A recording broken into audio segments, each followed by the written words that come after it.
ఇప్పుడు నమ్మకమే ప్రేమ అంటున్నారు, నమ్మకం లేని చోట ప్రేమ ఉండదు అంటున్నారు. అది కన్న పిల్లల దగ్గరైనా చేసుకున్న హస్బెండ్ దగ్గరైనా ఏ ఇద్దరి సంబంధాల మధ్యలో నమ్మకమే ప్రేమ అని అంటున్నారు. ఒక ఫోన్ చూస్తే కానీ ఒక మనిషి క్యారెక్టర్ తెలియజేయలేకపోతున్నాం ఈ రోజున. హస్బెండ్ అయినా వైఫ్ అయినా పైకున్న ఆహార్యాన్ని బట్టో చక్కగా పద్ధతిగా ఉంది అని అనుకోవడానికి లేదు ఈ రోజున. లేదు, వాళ్ళ ఫోన్ చూస్తే వాళ్ళు ఏమిటో అర్థమవుతుంది అని అనుకునే స్టేజ్ వచ్చేసింది ఈ రోజున. సో ఇలాంటి పరిస్థితుల్లో మరి అసలు వీళ్ళు ఏం చేస్తున్నారు అని మన పిల్లల ఫోన్లు తీసుకుని మనం చూడకపోతే వాళ్ళు ఏంటో తెలియదు. తీరా చూస్తే మమ్మల్ని అనుమానిస్తున్నావా అంటారు. నిజంగా ప్రేమిస్తే మమ్మల్ని ఎందుకు అనుమానిస్తున్నావు అనే క్వశ్చన్ మళ్ళీ వాళ్ళ నుంచి.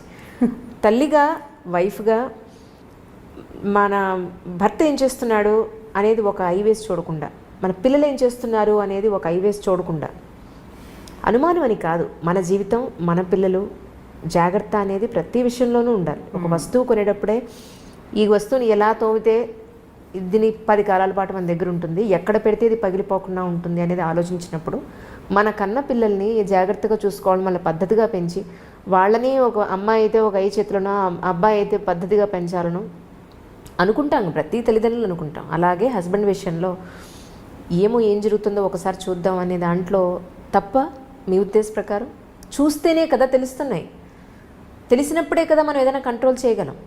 చూడడమే తప్పంటే చూడడం తప్పు అంటే దాన్ని ఇంకా పూర్తిగా చేసినా కూడా దాన్ని యాక్సెప్ట్ చేసేసి ఉండమని మీరు చెప్పడం. దీని ఆన్సర్ మీరే చెప్పారు. ఒక వస్తువు కొనేటప్పుడు మనం చూస్తాం కదా, అన్ని విధాలా కనుక్కుంటాం. పైగా ఇప్పుడు నెట్లో అయితే మనం ఎన్ని స్టార్స్ వచ్చినాయి వాళ్ళ కామెంట్స్, దాని మీద ఏదో అంటారు కదా, రివ్యూస్ చూస్తాం. మనుషులకి రివ్యూస్ ఉంటాయా? పైగా వస్తువు ఏ విషయంతో తయారైంది, దేంతో తయారైంది మనకి క్లియర్గా తెలుస్తాయి. మనుషులు రకరకాల సంఘటనల ద్వారా వీళ్ళ పెంపకం జరుగుతుంది. ఒక అమ్మ నాన్న మట్టి ముద్దల్లాగా ఒక కుండను తయారు చేసినట్టు, బొమ్మను తయారు చేసినట్టు చెయ్యరు ఆ పిల్లల్ని. మనం పెంచడం మొదలు పెడతాం. ఎంత ఒక 3 ఏళ్ల దాకా ఇంచుమించుగా మనలాంటివే, మనం పెట్టిన అన్నమే, మనం పెట్టిన పెరుగన్నమే, మన వాడికి నచ్చకపోయినా ఏడుస్తూ చస్తూ బతుకుతూ పిల్లలు తినేస్తారు. వాడు స్కూల్కి వెళ్ళడం మొదలు పెట్టాక పక్కవాడు తెచ్చిన బెండకాయ వేపుడు చూసి వాడు చాలా బాగుందని వాడు అది తింట మొదలు పెడతాడు. తర్వాత వాళ్ళు ప్రపంచాన్ని తెలుసుకునేది మన ద్వారా కాదు. మనం కొన్ని విలువలు, కొన్ని అలవాట్లు, చాలా డబ్బు, శ్రమ ఇస్తాం పిల్లలకి. మీరైనా అంతే, మీ అమ్మా నాన్న కూడా మీకు అలాగే చేశారు కదా. ఇప్పుడు మీరు పెరిగింది వాళ్ళ వల్లే కాదు కదా, మిగిలిన ప్రపంచం అంతా చూసి పెరిగారు. ఇప్పుడు ఈ ప్రపంచంలో నువ్వు పెరిగిన దాంట్లో ఏమేమి ఉన్నాయి అనేది మీకు ఎలా తెలుస్తుంది? వస్తువు అయితే తెలుస్తుంది ఇందులో ఏముందో, మనుషుల్లో తెలియదు. కాబట్టి మనుషుల్ని మనుషులుగానే స్వీకరించాలి. వాడి లోపలికి వెళ్ళి ప్రతి లోతులో ఉన్నది తెలుసుకోవడానికి పుస్తకాలు కాదు కదా మనుషులు. మనం నిదానంగా తెలుసుకుంటాం. వాడి లోతు, వాడు చూపించని ఒక రహస్యం ఉందనుకోండి, భర్తలోనో భార్యలోనో, ఆ రహస్యాన్ని రహస్యంగానే మనం ఎందుకు ఉండనివ్వకూడదు? పీప్ చేయటం వల్ల, ఇప్పుడు పీప్ చేయటం వల్ల అదే కంటిన్యూ అవుతుందిగా. అడగండి. ఇప్పుడు అడగడం అంటే ఇప్పుడు ఎలా ఉంటుందంటే, ఇది ఊరికే ఒక సెంటెన్స్గా అయిపోదు అంజలి. ఇవాళ నువ్వు ఫోన్ చూసావు, భర్తది, ఒక అమ్మాయి భర్త ఫోన్ చూసింది, ఇవాళ ఒక రోజుతోటి ఆగదు, రేపు కూడా చూడాలనిపిస్తుంది. ఇవాళ మాట్లాడావు నీ ఫోన్లో, వాళ్ళు ఎవరో ఫోన్ నెంబర్లోనే నువ్వు ఎందుకు చేసావు, మాట్లాడాము, పోట్లాడుకున్నావు, సరిపోయింది. 10 రోజుల తర్వాత ఫోన్ అక్కడ కనపడితే బుద్ధి, చెయ్యి 2 దాని మీదకే వెళ్తాయి.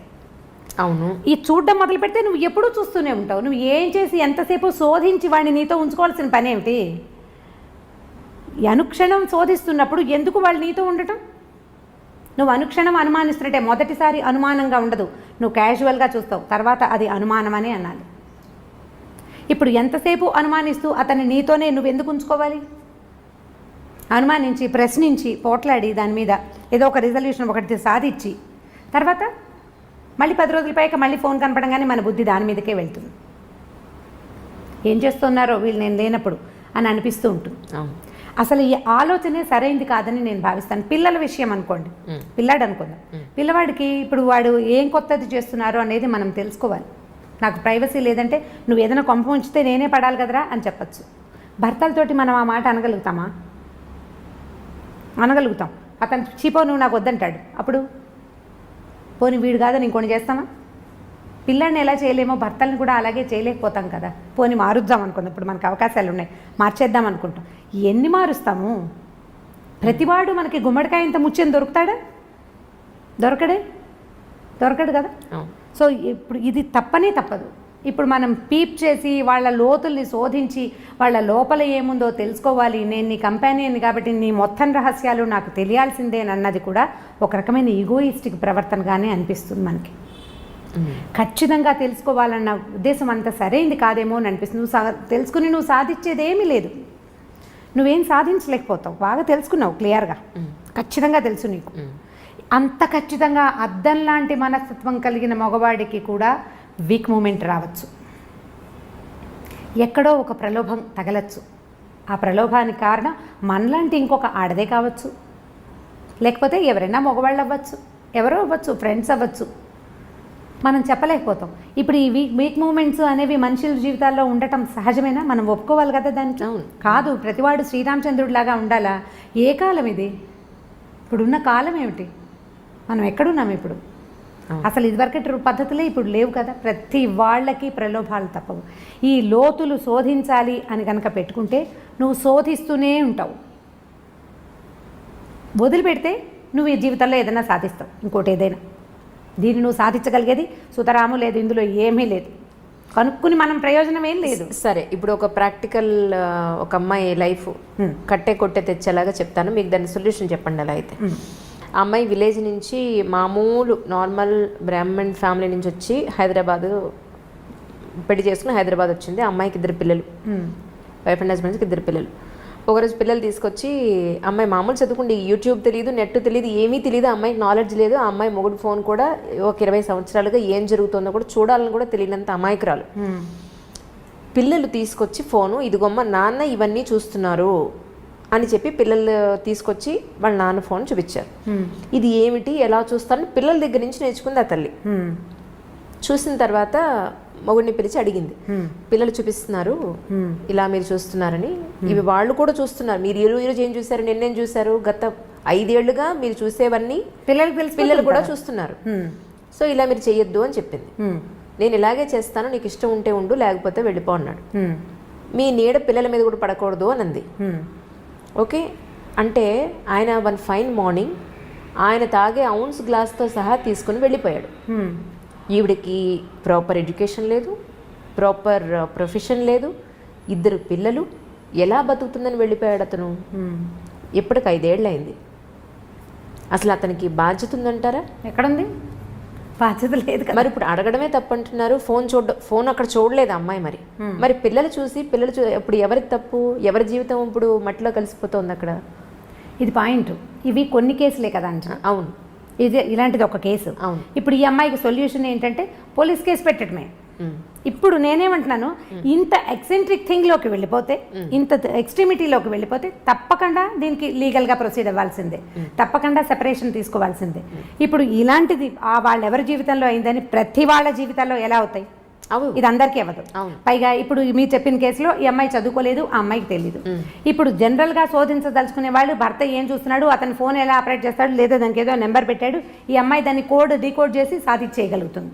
ఇప్పుడు సపోజ్ వీళ్ళు మళ్ళీ కలిసినా, లేదా ఈ అమ్మాయి వేరే పెళ్లి చేసుకున్నా, ఈ అమ్మాయి మనసులో థాట్ ఏముంటుంది, అమ్మో ఈయన మళ్ళీ ఏం చేస్తున్నాడో ఒకసారి చూద్దామని అనిపిస్తుందా, అనిపించదు? దాన్నే కదా చెప్తున్నాడు, మీరు కిల్ చేసుకోవాల్సింది దేన్ని? ఇప్పుడు వస్తువు పనిచేస్తుందో లేదో చూసి మనం షాప్లో టెస్ట్ చేసుకున్నట్టుగా మనుషుల్ని టెస్ట్ చేయకూడదు. టెస్ట్ చేస్తే నువ్వు బతకలేవు, వాళ్ళ సంగతి పక్కకు పెట్టు, మనం హాయిగా ఉండాలా ముందు. ఇప్పుడు పిల్లలది కూడా వెతకద్దంటారు మీరు? పిల్లల్ని చూడండి, పిల్లల్ని చూడొచ్చని చెప్తున్నాను నేను. పిల్లల్ది శోధించాలి, మగవాళ్ళది కూడా శోధించండి 1 టైం ఒకసారి మాట్లాడు. ఈ మాట్లాడుకున్న తర్వాత నీ బుద్ధిని అటువైపు వెళ్ళనివ్వకుండా ఉండే వ్యాపకం ఏదైనా మీరు పెట్టుకోవాలి. ఒకసారి కనుక మనకి లోపల అనుమానం పురుగు ప్రవేశించిందా, ఇక దాన్ని బయట పెట్టలేము. అది ఈగో ఎలాంటి పురుగో అనుమానం కూడా అలాంటిదే. అనుమానం పెనుభూతం అని చెప్పి వాళ్ళు చిన్నప్పుడు, అది పోదు, వదిలిపెట్టదు మనని. ఇప్పుడు అనుమానంగా కాదు, యాదృచ్ఛికంగా చూసేవు, దాని మీద సెర్చ్ చేసావు, నీకు తెలిసింది, అతన్ని అడిగేవు, లేదా అతను ఆ మగవాడే అమ్మాయిని అడిగాడు. ప్రతిసారి ఇలా మాట్లాడితే మేము ఏమే చేస్తామా అని వీళ్ళు పోట్లాడతారు. వాళ్ళు అడిగారు, మీరు మాట్లాడుకున్నారు, ఇది చెయ్యొద్దు, ఇలాంటివి పనికిరావు, ఇది రేపొద్దున బయట పెడితే మన పిల్లల జీవితాలు ఇలా అవుతాయని మీరు సాల్తా పాయిదాగా మాట్లాడుకోండి. కొంత దీని మీద అదుపు సాధించండి ఎంతో కొంత. తర్వాత లెట్ గో చేయండి. కానీ ప్రతిరోజు నువ్వు శోధిస్తాను, ప్రతిరోజు నేను వీడిని ఎక్కడికి వెళ్తున్నాడో స్పై చేస్తాను అంటే అది తప్పు కాదు. దానివల్ల వాళ్ళు తప్పు అమర్యాద కాదు, నువ్వు హాయిగా ఉండవు కదా. అవును, నువ్వు హాయిగా ఉండ, ప్రశాంతత ఏది జీవితానికి? ఇంకా ఇక ప్రశాంతత లేదు, నువ్వు తింటున్నా పడుకుంటున్నా ఎక్కడికైనా వెళ్ళినా ఏం కొంప మునిగిపోతుందో. ఇక నీ జీవితానికి స్థిమితమే లేనప్పుడు ఇంకా కలిసి ఉండటానికి ఏమీ అర్థం లేదు. ఇప్పుడు మగవాళ్ళ సంగతి చూద్దాం. ఒకటేదో బ్యాడ్ థింగ్ జరిగింది అనుకుందాం, మిగిలిన గుడ్ థింగ్స్ అన్నీ చిన్నవైపోతాయి కదా. అవును కదా, మనం ఏం చేయొచ్చు, ఈ గుడ్ థింగ్స్ని కొంచెం పెద్దవిగా ఆలోచిస్తే ఈ బ్యాడ్ థింగ్ చిన్నదిగా తోస్తుంది మనకి. సో అల్టిమేట్గా అడ్జస్ట్ అవ్వండి అని చెప్తున్నారు. ఖచ్చితంగా అడ్జస్ట్ అవ్వాల్సింది. ఏమిటి సమస్య తీవ్రంగా ఉంటే వదిలేయండి. ప్రతిసారి ఇదే చెప్తాను నేను, మీరు ఎన్ని ప్రశ్నలు అడిగినా నేను ఇదే చెప్తాను. సమస్య తీవ్రమైతే నువ్వు తప్పించుకోలేని స్థితి వస్తే ఖచ్చితంగా తెంపేయటమే, ఏదైనా సరే, ఎవరితోటైనా, అటు పెద్దవాళ్ళతో కానీ పిన్నవాళ్ళతో కానీ పార్ట్నర్ తోటి కానీ. కానీ చిన్నపాటి సమస్యల్ని భూతద్దంలో నుంచి చూసి దాన్ని బాగా పెద్దది మీరే ఆలోచనల్లో చేసుకుని తెంపుడికి వెళ్ళొద్దు, జాగ్రత్త పడండి. పోనీ నీ జీవితం, నీతో పాటు పిల్లలు ఉన్నారనుకోండి, పిల్లలుంటే మరి వీళ్ళని సరిగ్గా తీసుకెళ్ళాలా? వీళ్ళకు కూడా జీవితం మీద అనుమానం కలుగుతుంది కదమ్మా. మీరు అది ఆలోచిస్తున్నారా అసలు? ఇప్పుడు నాకు అనుమానం కలిగింది అనుకుందాం, ఎవరో ఒక స్త్రీకి భర్త మీద అనుమానం కలిగింది, మగవాళ్ళు ఇంతే ఇంతే ఇంతే ఇంతే, మగవాళ్ళు ఇలాగే చేస్తారని నమ్మితే మోసం చేస్తారు. ఓకే, ఈ పిల్లవాడు మగపిల్లాడు ఉంటే వాడు ఏమనిపిస్తుంది, మగవాడు మోసం చేయొచ్చు అనే భావన మగపిల్లాడికి. ఆడపిల్లలకి మగవాళ్ళు ఎప్పుడు ఇలాగే చేస్తారు కాబట్టి మగ పెదవులను నమ్మకూడదని ఆడపిల్లలకి. మనం ఇద్దరిని చెడగొట్టామా, దీనివల్ల ఇంకో ఇద్దరు చెడిపోతారు రేపొద్దున. ఎంతమందిని చెడగొట్టినట్టు? పైగా జీవితానుభవాలు ఎవరివి వాళ్ళవే కానీ రెండో వాళ్ళవిగా ఉండవు. మన జీవితానుభవాన్ని మనం చూసి ఆడపడుచులతోటో అత్తగారితోటో భర్తలతోటో ఇబ్బంది పడి జీవితం ఇలాగే ఉంటుందని పిల్లలకి ప్రబోధిస్తాం. నీ జీవితం ఉందని నీ తోటి ఉన్న వాళ్ళ జీవితాలు అలా ఉండకపోవచ్చు. అక్క చెల్లెల జీవితాలు కూడా, ఒకళ్ళకి తాగుబోతు మొగుళ్ళు దొరుకుతారు, రెండో వాడు బంగారకొండ కావచ్చు, రెండో అల్లుడు, మనం చెప్పలేకపోతాం. ఇప్పుడు దీన్ని చూసి ఇది అది ఒకేలా ఎలా ఉంటాయి? మనకి చేతి వేళ్ళే ఒకలా లేవు కదా. ఇప్పుడు మనం ఇంప్రెషన్ ఇవ్వకూడదు కదా, పిల్లలకి అభద్రతా భావాన్ని కలిగించకూడదు. ఇప్పుడు ఒకళ్ళే ఉంటే మీరు కొట్టుకున్నారు, సరే ఏదో సెపరేట్ అయ్యారనుకో, పిల్లలు ఉన్నప్పుడు పిల్లల పెరుగుదలతోటి ఇబ్బంది వేరేది, వీళ్ళకి చదువులు ఎట్లాగా, వీళ్ళకి సంపాదన ఎట్లాగా, వీళ్ళని సెటిల్ చేయటం ఎట్లాగా, ఇవన్నీ శేష ప్రశ్నలే. ఇవి కాకుండా వాళ్ళ మనసులు రేపొద్దున ఎలా అవుతాయి అనేది చూడాలి. ఇప్పుడు ఒక భర్త తాగొచ్చి భార్యని కొడతాడనుకోండి, తాగబోతు మొగుళ్ళు దెబ్బలు తినే పెళ్ళాల కథలు కూడా బోల్డ్ చదువుతుండే వాళ్ళం ఇది వరకు, ఇప్పుడు కొంచెం తక్కువ ఉన్నాయి. తను కొడతాడు, ఈ పిల్లలు చూస్తూ ఉంటారు, 3-4 మగ పిల్లలు ఉంటారు, వాళ్ళకి వాళ్ళ అమ్మని రక్షించాలని ఉంటుంది, చాలా తండ్రి మీద అయిష్టం ఏర్పడుతుంది, పెళ్ళాలని బాగా చూసుకోవాలని చిన్నప్పుడు అనిపిస్తుంది. కానీ వాళ్ళు పెళ్ళిళ్ళు అయ్యాక వీక్ మూమెంట్లో పిల్లలు చేతులు ఎత్తేస్తారు. 4 పిల్లలు ఉంటే 3 కనీసం భార్యల్ని కొట్టేవాళ్ళుగా తయారవుతారు, ఒకడే బెటర్గా ఉంటాడు. భార్యల్ని అదుపులో ఉంచడానికి ప్రయత్నం చేస్తారు, ఎందుకంటే వాళ్ళు అదే చూస్తూ పెరుగుతారు. తాగటం తప్పు కాదనిపిస్తుంది, చిన్నప్పుడు అసహించుకుంటారు, చీచీ తాగకూడదని. కానీ కొంచెం పెద్ద అయ్యాక దాని మీద ఏం అదుపు ఉండదు, ఎందుకంటే వాడి సబ్కాన్షియస్లో అది ఫిక్స్ అయిపోయి ఉంటుంది. ఆడపిల్లలు కూడా అత్తవారితో అడ్జస్ట్ అవ్వకపోవడానికి సగం కారణం తల్లులే. ఎందుకంటే వీళ్ళు అత్తగారులు దుర్మార్గులని, ఆడపడుచులు పాపిష్టి వాళ్ళని వీళ్ళు మాట్లాడి మాట్లాడి మాట్లాడి పిల్లల బుర్రలో దాన్ని ఫిక్స్ చేసేస్తారు. మన జీవితానుభవం మన పిల్లల జీవితానుభవాలు కావు, సాధారణంగా జరగదు అట్లా. కానీ ఇప్పుడు నేను అవస్థపడ్డాను, నా పిల్లకి తెలియచేయాలి అని అనుకుంటాం. అది ఎలా అంటే పరిగెడితే పడతాం, తడిగా ఉన్న నేల మీద గబగబా నడిస్తే జారి పడిపోతాం అన్నంత కామన్ థింగ్గా మనం వ్యక్తులతోటి సంబంధాలను కూడా జనరలైజ్ చేసేస్తాం. బురదలో నడిస్తే పడతాం మా కదా, బురదలో నడిస్తే పడిపోతాం. ఇప్పుడు మనం పల్లెటూరు వెళ్ళామనుకోండి, ఎవరైనా పల్లెటూరులో ఉన్నవాళ్ళు, పల్లెటూరు వెళ్ళిన వాళ్ళు దీన్ని అబ్జర్వ్ చేసి చూడండి. ఈ బురదలో నడుస్తూ ఉండగా జారిన గుర్తులు 2-3 చోట్లే కనపడతాయి. పల్లెటూరు వాళ్ళకి బొటన వేలు బురదలోకి గుచ్చి నడవడం ఆటోమేటిక్గా వచ్చేస్తుంది బై ప్రాక్టీస్. కొత్తగా వెళ్ళిన వాళ్ళు లేదా ఏదైనా పాల్మాలిపోయి అంటే ఎక్కడో ఏదో ధ్యాసలో ఉండి నడిచే వాళ్ళే జారుతారు, అందరూ జారి పడిపోరు. మరి జనరల్గా అయితే బురదలో జారి పడాలి కదా, వాళ్ళంతా ఎలా తిరిగేస్తున్నారు? సో దాన్ని జనరలైజ్ చేయడానికి వీల్లేదు. జీవితాలు కూడా అంతే. ఇప్పుడు ఈ అమ్మాయి మొగుడు భర్తతో ఇబ్బంది పడింది, తన ఫ్రెండ్స్ అందరికీ చెప్తుంది, కొత్తగా పెళ్ళైన మేనగోడలు కూడా వస్తే ముందు నుంచి చూసుకుంటుండు, మగవాళ్ళు ఇలా చేస్తారంటే ఏ అనుమానము లేని పిల్లకి కూడా మొగుడు ఫోన్ టెస్ట్ చేయాలని ఉంటుంది. నువ్వు ఎందుకు పాస్వర్డ్ పెట్టుకున్నావు, నువ్వు నన్ను మోసం చేస్తావా అని ముందే అడగటం మొదలు పెడతారు. వాడు అందులో బ్యాంక్ కార్డులో బ్యాంక్ నెంబర్లో ఏవో పెట్టుకుంటాడు, అకౌంట్ నెంబర్లో. ఆ జాగ్రత్తగా వాడు పాస్వర్డ్ పెట్టుకుంటాడు. ఈ పిల్ల ముందు నుంచే స్టార్ట్ చేస్తుంది. ఇది ఎందుకంటే ముందు చూసిన జీవితానుభవం వల్ల. ఎవరి జీవితానుభవం వాళ్ళదే. మీకు అయిందని పక్క వాళ్ళకి అవుతుందని లేదు. సక్సెస్ఫుల్ మ్యారేజెస్ సగం పెళ్ళిళ్ళు కాదు, ఇంకా అనకూడదు అట్లా. 90% సక్సెస్ఫుల్ మ్యారేజెస్ లెట్ గో చేయటం వల్లే సక్సెస్ అవుతాయి. అవును అని సమాధానం రాకపోతే చూడండి మీరు, మనం క్షమించకపోతే లేదా మగవాడే క్షమించి ఊరుకోకపోతే సంసారాలు నడవు. ఇండియా కూడా మిగిలిన దేశాల్లాగానే ఎక్కువ డైవర్సులు, ఎక్కువ second, third, fourth, fifth marriages తోటి నిండిపోతుంది. ఈ క్షమాగుణాలు పెద్దవాళ్ళు కూడా మనకు అలవాటు చేస్తారు. ఇప్పుడు నాబోటి వాళ్ళు అంటే నేను కూడా ఇలాగే నా దగ్గరకు వచ్చిన పిల్లలకి చూసి చూడట్టు ఊరుకో పాప, ఎక్కడో చోటు ఊరుకో, నీకు కావాల్సింది చేయించుకో. నేను పిచ్చి సలహా ఇలాంటివి చెప్తాను అనమాట. నువ్వు ఇది చేసావు కాబట్టి నువ్వు నాకు అది చేసి పెట్టు.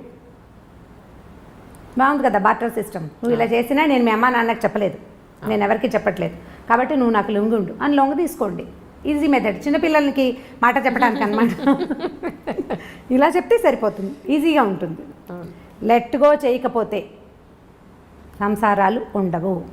ఏదో ఒక దశలో ప్రతి వాళ్ళు ఒకళ్ళనొకళ్ళు క్షమించేసుకునే ముందుకు తీసుకుపోతూ ఉంటారు. దానికి మన ఆర్థిక పరిస్థితులు, మన పిల్లలు, మన తాలూకు ఉద్యోగాలు, మనకి ఏ సపోర్టు ఏ పక్కన లేకపోవటాలు, వాటి వల్ల కూడా కొంత మన కుటుంబ పరిస్థితులు, మన పెద్దవాళ్ళు, మన కజిన్స్ అందరూ ఏమనుకుంటారు, నలుగురు నానా విధాలుగా చెప్పుకుంటారు.